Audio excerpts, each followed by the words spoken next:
Welcome to the platform, ladies and gents. Today I have Mthuthu or Mthuthu as he goes. And yeah, he's an artist from South Africa.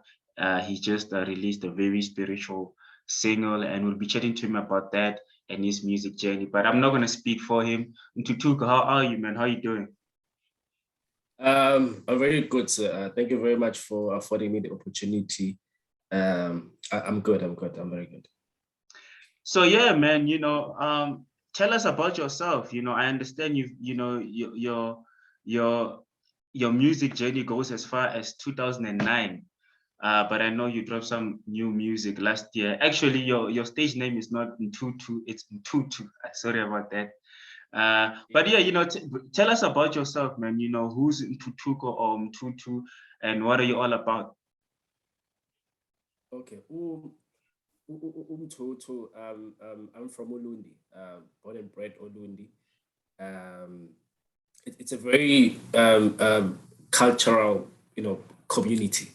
It's a very, if you go there, Ulundi, even now, there's still that, backbone of culture and tradition.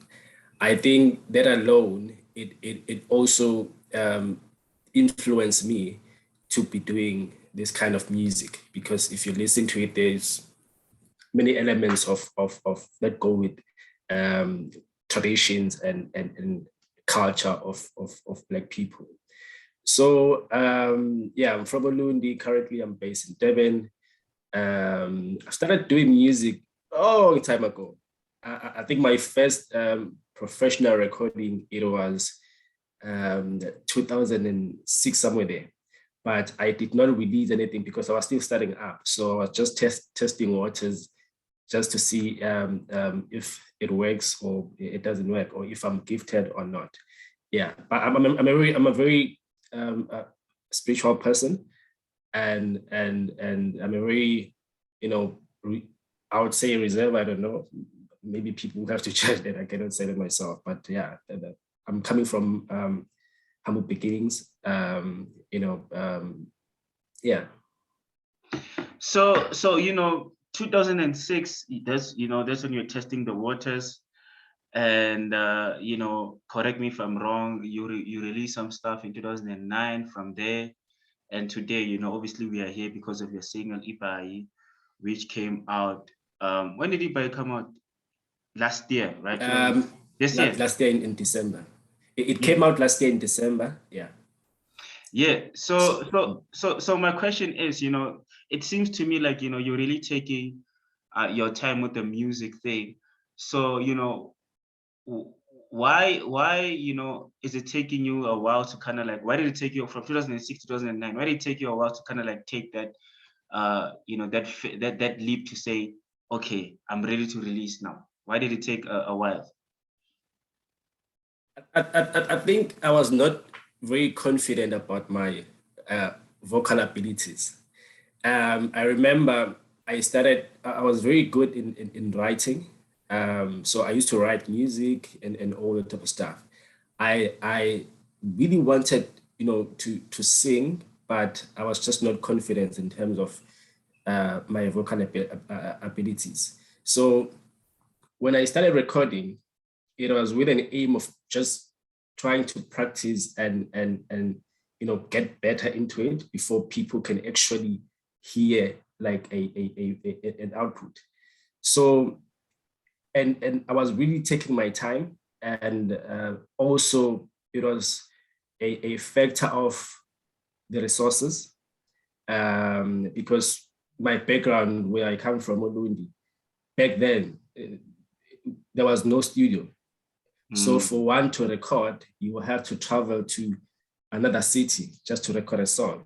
And imagine the amount of money that you use in transport, accommodation, or just to record one song. But then around the time 2006, they opened a center. It is called Indonza Art Center. It is run by the municipality. So they made it very, easy for us now to start recording, because they'll record, they'll do the mastering and everything. But for me to take so much time in releasing music, my thinking is, I was trying to be, one with my music. I was trying to find myself within music. I was trying to, groom myself and understand my music and understand my abilities as vocally, because if you listen to the song I recorded back then and you listen to a song that I ended up releasing, it's like two different things. You understand? Mm-hmm. So I was really taking my time, and working alone, sometimes it's very difficult to just wake up in the morning and do things, because you become an artist, you manage yourself, you market yourself, you distribute yourself and everything. So those are factors also that really crippled me in terms of, the pace into releasing music. So yeah, I'm not too sure if I take that right. No, you answered me perfectly, and, to sum it up, is basically just, like you said, just building that confidence and believing in yourself, and obviously, the resources. I mean, in South Africa, we know that, especially back in the day, accessibility is still a big issue, even though now, if you have a bit of money, you can buy a mic and record yourself here and there, but yeah, no, I totally understand, So now coming to your style of music, earlier on you did say that you're a spiritual person.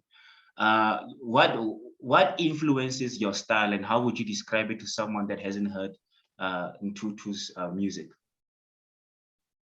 Okay. Maybe if I go back as to how it became, or how I sort of like find comfort in the style that I'm doing. Back in the days, I used to listen to people like Kefa Semenya, Babu Kefa Semenya, Abo Mamule Dambuli, Istratamia, Black Mambazo, and those, So I was caught between, because back then hip hop was big. I mean, those times, and I was writing poems and everything. So I wanted to infuse the two. Hence, I started my first recording. It was a hip hop song, but then it was very poetic. Honestly, I was not comfortable. It was a genre that, I was maybe doing it because my background, it had that poetry, and also I used to love traditional music, but it was not gelling nicely, and I was not, at sync. I was not very comfortable about it.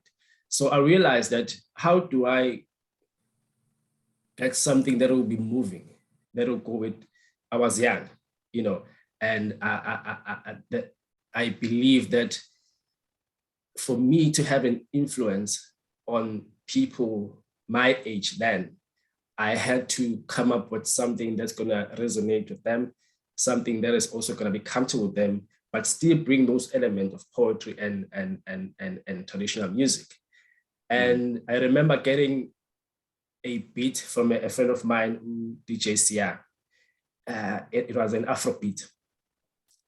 When I listened to that beat, before even putting vocals, I was taken. And then I went to record the song. The song was also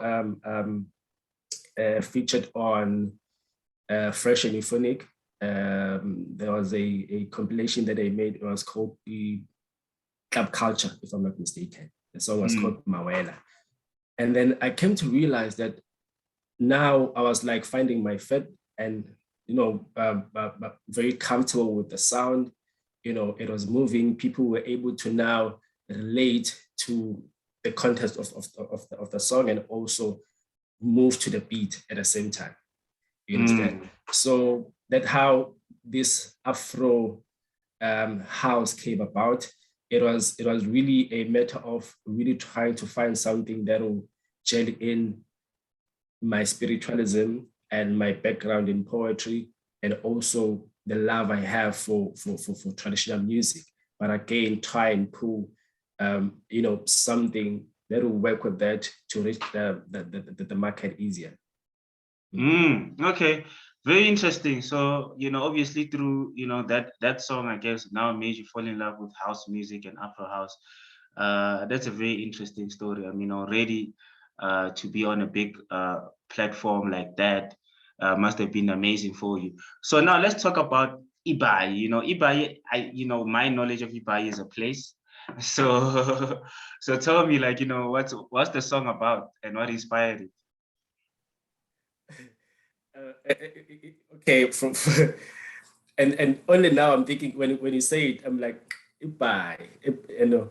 But this one it speaks of initially when I wrote the song, I had in mind iBhayi, as in iBhayi, it is mostly won by Izangoma. You know? And iBhayi, it has a very meaningful significance, and it holds a spiritual power to that particular person, because iBhayi, it is like a cloud of spiritual that connects you to your ancestors, and when I wrote the song says Hlonipha iBhayi lezangoma. I was not only saying Hlonipha, the material, but I was saying you need to respect your gift. Because if you look at the times that we live in, ubungoma, it seems like it's something new, of which it is something that has always been there. It is just that with social media and everything exposed now on the processes and everything. And the way people, hang with themselves knowing ukuthi bayizangoma or whatever, sometimes it just contradicts with the actual sense of being ubungoma. And it was not only now about ubungoma only. It was also in a context of whatever gift that you have. You might be a sangoma, you might be a pastor. You need to respect what has been given to you and use it wisely, and respect the people that you are here to serve, either as a pastor or a sangoma. So you need to respect your spiritualism and what God has given or your ancestors has given you. So it's a song that, it doesn't have many words. It is more about chanting and trying to, if you sing about it by Obungo, when you utter words or when you sing, you need to connect with the spirit. So whatever that comes out your mouth, you speak something that you are in connection with, and it make people to believe you easier, so it's a very detailed song. It's a very traditional song. It speaks of the gifts that we have as people, either Sangoma or Mfundisi, mainly just to say, whatever that you've been given, you need to use it wisely and you need to respect it. Not only from a perspective of you as a person that has been given, but also people, even if you're not a Sangoma, but you should also bring that element of respecting, especially if you're not a Sangoma and you don't know much about Ubungoma. For the fact that you don't know much, at least give it respect, and yeah. Wow, sounds like, I heard the song. I think, it's a very interesting song because, I'm biased because I love Afro House, Afro Tech, but it sounds like, a very important message. Lastly, Mthuthu, from you as an artist, you have a single out now. What are the plans musically? Are you going to be releasing more singles and album videos? Like, lastly, in jail, like, what are the plans for the rest of 2022? Okay, before I've always been releasing like singles, but this year the plan is to release an EP of at least 4 or 5 tracks, because I have a number of music that is not released. But what I wanted to do mainly, because I'm independent, I'm not signed under any company, but I feel that now it is the right time for me to pull those resources and really get my music at another level. But this year, I've been working mainly with different artists. I recently recorded something with Wiseman Mncube. I did a song with Usimpiwe Majozi, Usbu from Uzalo. I did a singing with Emso, who's doing very good. So I've been trying to, get into their boxes also, so we share that market that they have, because these are people with big names, they have a huge following. So it's like trying to align myself into that space and then create a demand. So when I release an EP, at least people they are aware. But so I'm gonna release another single probably after June. That'll fit back the one that I released now, iBhayi. The song is titled Delilah, and it's produced by a very good friend of mine, DJ Pianola. It's quite a very good guy in terms of production. So those are my plans. Maybe I'll release a single, Delilah, and then I'll release EP. Okay. Yeah. Looking forward to it, brother. And I think, the type of music that you're doing is very important, and we appreciate you. I know I said it was the last question, but lastly, is there anything else that you just want to say out there that I might have missed? I think my thinking, I like looking into music as, in a broader manner.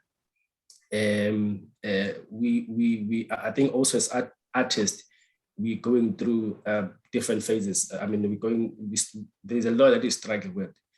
And I feel that, we don't, I think we mainly shy away from things, and then we don't really get to discuss the issues that we go through, especially as independent artists, So if everything was according to me, I would really advise, artists, upcoming artists, to be very careful of, the space and try to get their emotional intelligence, at the right level for you to survive in a game. Because right now there's depression, right now there's this and this, and also here and there, try and use your music to heal yourself and also heal other people, and